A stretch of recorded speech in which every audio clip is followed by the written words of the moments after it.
Okay, everyone, we're back, and we are going to start talking Class 7A semifinal games, what I feel are my keys for your team to win the ball game on Saturday. Again, tremendous 4 games, 4 teams, 2 games, just outstanding. Lake Zurich against Glenbard West. As you guys know, this game has moved to Glenbard South. I think a great move, and certainly benefits both teams. I don't think one really gets a distinct advantage over the other here.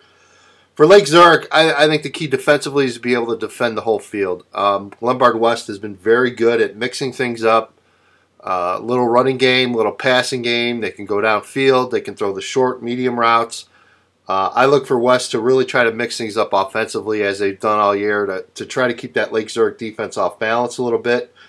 For Lake Zurich offensively, it's ball control. They have to be able to run the ball, run their different looks and options, and be able to contain drives and just keep that West offense off the field and make the West defense really work. And that's something that I think is an absolute huge part of the game plan for Lake Zurich. And then big plays. Lake Zurich, it just seems to find a way to break 1 or 2 big plays that a lot of times can break a game open, and that's all they really need the way their defense is played. So got to get a couple of big plays on offense if you're the Bears. Glenbard West, you got to stop the run. You've got to stop Lake Zurich. Again, first, second down, win first, second down, really force them into obvious passing situations.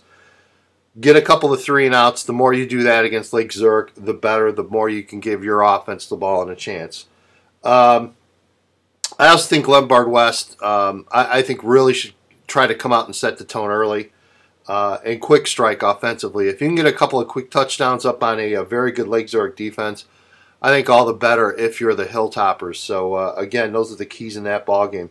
Bennett against Lincoln Way East. I think for Bennett, Bennett has to find a way to handle the pressure and the speed of the Lincoln Way East defense this week.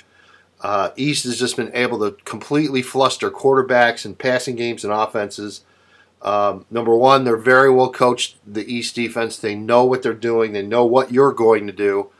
And I think even more impressively, they are almost there waiting for you, that they know the offense and do their homework so well. But it's the pressure. East is going to bring a lot. They're going to bring blitzes. They're going to bring a lot of pressure onto a sophomore quarterback, Jack Beneventi. So Bennett's got to find a way to be able to handle that pressure. And how do you do that? You mix it up. A little bit of running game, a little bit of short passing game, and you're really going to have to keep a Lincoln Way East defense off balance. And to me, that's going to be an absolutely huge key in that game, and then for Bennett as well. Bennett's been able to get some big plays when they've needed it. They've had a lot of luck or whatever you want to call it on their side. That needs to continue. If you're Lincoln Way East, I think you have to set the tone in this ballgame very early.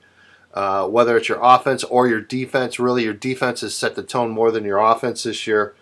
I think Lincoln Way East has to get off to a quick lead as well. I think the longer your offense is on the field for Lincoln Way East, the better in this ball game. If Tommy Fiesel, again, is continuing to remain effective, you continue to move the ball downfield against a very good Bennett defense, I think all the better. So there you go, my keys in Class 7A.